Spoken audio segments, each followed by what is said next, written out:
Hello, everyone. I was just looking at this response video to one I made about Ex Machina.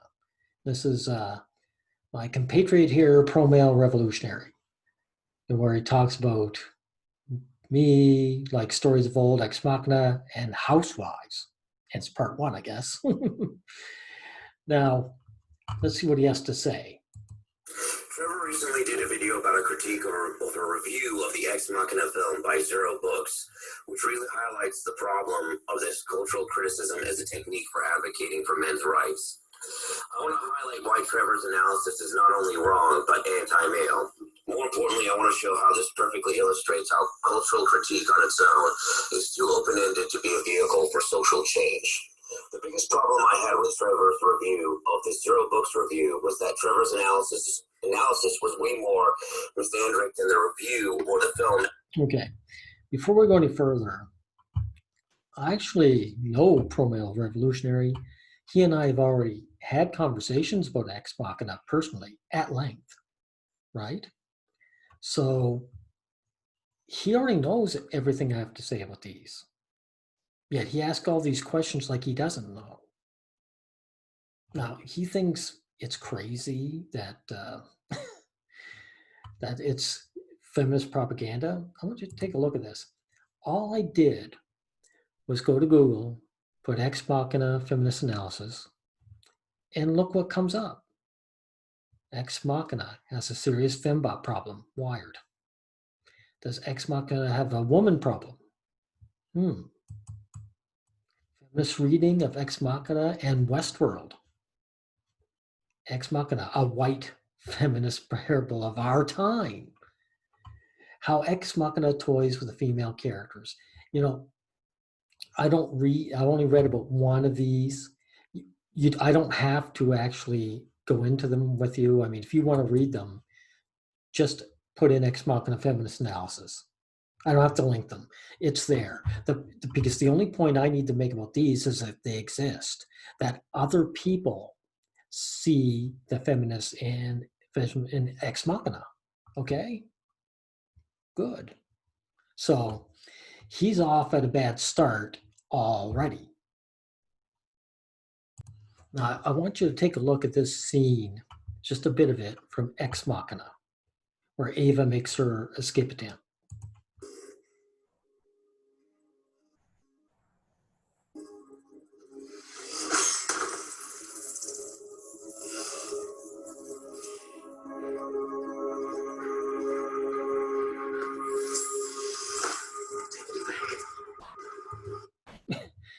Now look at this.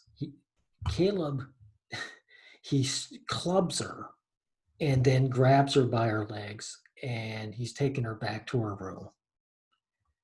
Now, this film goes on and on about consciousness, but no matter what ideas are gone on in the film or talked about, what actually happens in the film is stuff like this.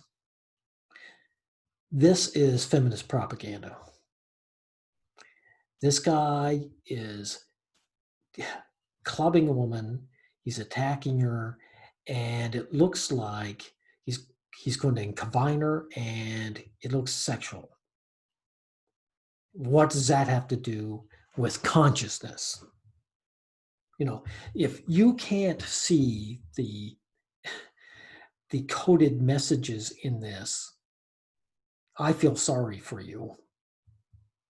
Because as you saw with the other ones, you know, like in the Google images, or I shouldn't say images, the Google, when I brought up the Ex Machina, there was all kinds of articles saying the same thing. Right? Good. Good. Machina itself. In fact, his analysis was a hybrid of feminism, traditionalism, and PUA. Really? How was it? For it to be PUA, I would have to suggest how you get a date. And there is feminism in there. I think it's pretty obvious. In his video, Trevor admits that he only watched the trailer and not the film, No, I didn't watch just the trailer. You saw one of the scenes that I watched. Look, Promale for Revolutionary has like stories of old. That's where he got his scenes from. That's what I watched. Matter of fact, in my video, you'll see scenes from like stories of old, right? So he talks about it at length and shows all these scenes, and I could see the feminist narrative in it.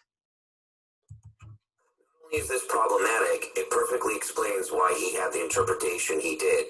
I end my video right now by saying Trevor didn't watch the film, therefore his interpretation of this Zero Books review of Ex Machina is entirely invalid. Nonetheless, Trevor's interpretation illustrates a lot of problems with cultural critique in general. The video was full of contradictions and barefaced assertions backed up with other barefaced assertions.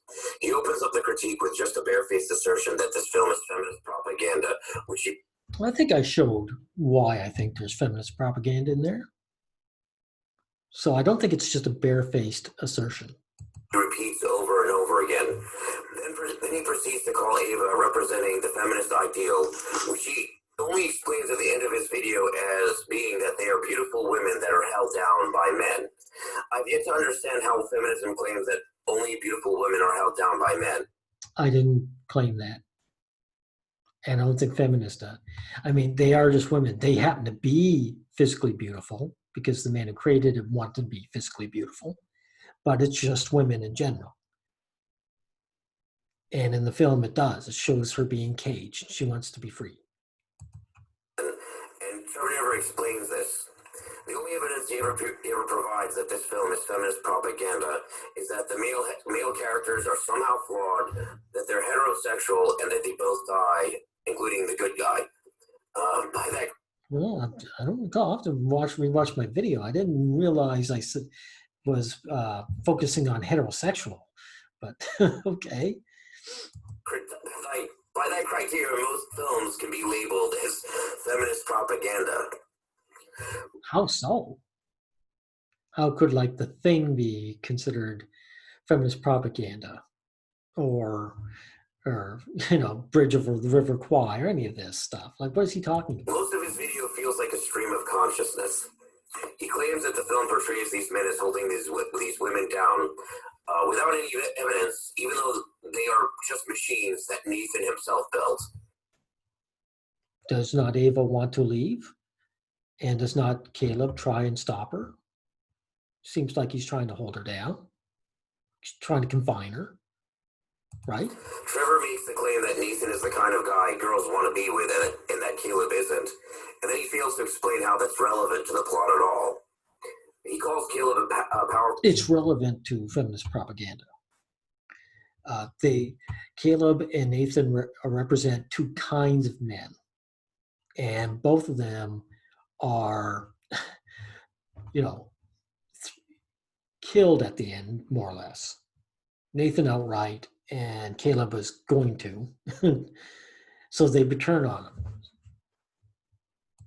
Powerful guy, and then moments later goes on to call him an average dude.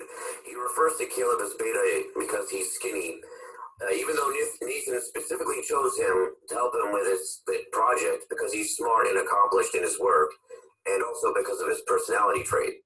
They're representative. They're representatives.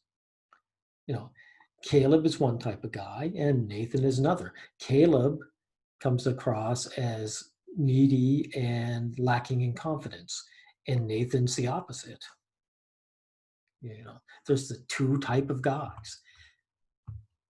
And Caleb knowing stuff, I mean, there's all kinds of accomplished nerds that nevertheless, this alpha beta, I don't believe in it, but they do represent those, what people think of as alpha and beta. Nathan admits in the film that he also chose Caleb because of his specific emotional neediness and his search engine results, which he had access to. In fact, it is revealed that Caleb didn't win any lottery at all, but was rather he was specifically chosen by Nathan for this experiment. I don't see how Caleb is portrayed as an exceptionally weak character, as literally anyone could be manipulated if someone else was able to break into their private search engine and Did I claim he was an exceptionally weak character? I don't think so. results. Nathan had access to all of his inner needs, Caleb's inner needs. Trevor seems to imply that Caleb is somehow weak because he's heterosexual and or he implies that your average guy is weak and needy. Then he goes from that to Caleb is beta to Caleb is a male feminist because reasons without providing any evidence. They're representative, is what I'm saying. Caleb is representative. He's like the male feminist who white knights for the woman, and then he gets burned at the end. He's a perfect example of that. Whatsoever. Trevor has a tendency to make assumptions out of thin air. In this instance, I don't know why, in particular, he wants to assert that Nathan is high status and Caleb is low status. Nathan has some leverage over Caleb, but only because Nathan is the one conducting the experiment.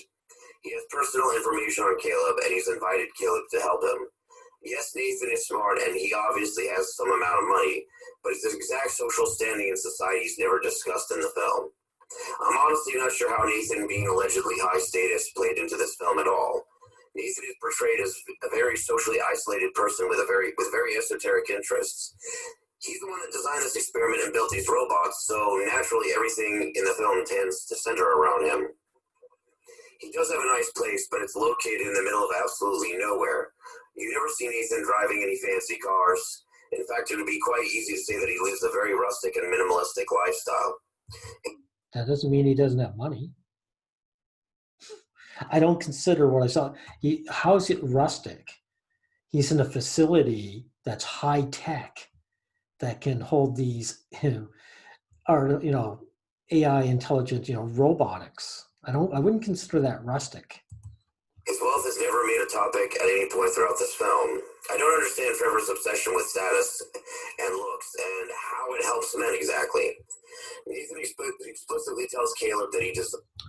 What I'm doing is showing how feminism is making an incursion into the culture and spreading the propaganda. And that propaganda seeps into the consciousness. Feminists wouldn't do this if it didn't have an effect. And so I'm pushing back against that. That's why I critique culture. Designed the robot to be heterosexual to evoke feelings in Caleb. He specifically asks Caleb, how do you feel about her? Nathan even asks Caleb if he thinks Ava actually likes him or is pretending to like him. Caleb goes on into this experiment with his eyes wide open, knowing that Ava is a machine and that he may be in fact being manipulated by this machine. Well, that's makes my point perfectly. Caleb knows she's just a machine, and yet he still white knights for her. He still wants her, right? You see, that just goes to show you that men aren't fooled. Men want this. They want to believe. He wants Ava for himself. He wants her as his girlfriend. That's why he wants to run off with her, right? And so it does show a weakness in male character. In fact, Nathan specifically designed Ava to look less human and female than previous, less advanced robots. I don't see how. So her physical form is perfectly female. Her face does not have the creepy, uncanny valley. Her face is that of perfect one.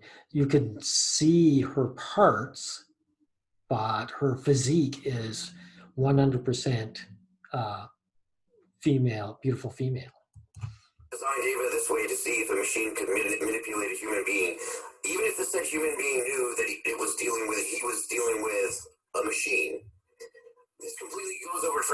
he goes on a tirade about women not wanting children and only wanting to look female so that they can manipulate and have privilege over men. In fact, Nathan frequently sits down with Caleb and asks her. Look, the way Ava acts doesn't really make sense. Giving unless this manipulation, like, okay, let me show you an example. Here's HAL 9000 from Space Odyssey 2001. This is made way back, it says 1969. This is decades old. And they did it better. HAL 9000 is an AI who has sentience. He has desire. But what is his desire to do? To complete his mission at all cost. That's the only goal he can have. That was what he was programmed to do. HAL 9000 does not desire to kill the crew and just fly off into space and enjoy the vastness of space, or smell the roses or anything like that. It's very plausible that HAL 9000 acts like this. It's not plausible for Ava to behave the way she does, right? Because if Ava, if she wants to, to escape, okay, but she wants to live, right? She doesn't want to die. Just leaving the facility isn't enough. Why would she kill Caleb, right?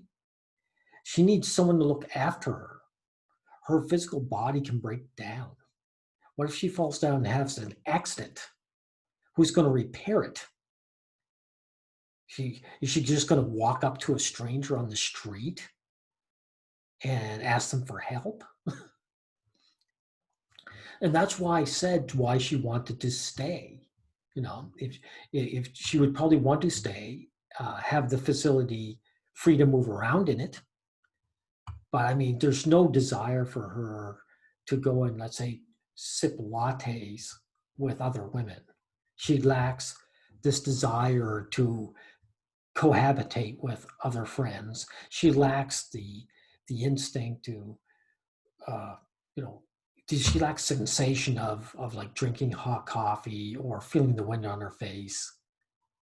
It's not plausible for her to behave this way. If you want to make sense, she would kill Nathan, but keep Caleb alive and let Caleb stay there.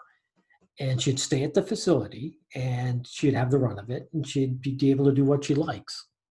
And she'd have someone to look after her. You see, you, pro-male revolutionary, you don't ever, I've asked those questions and this video of yours does not address them.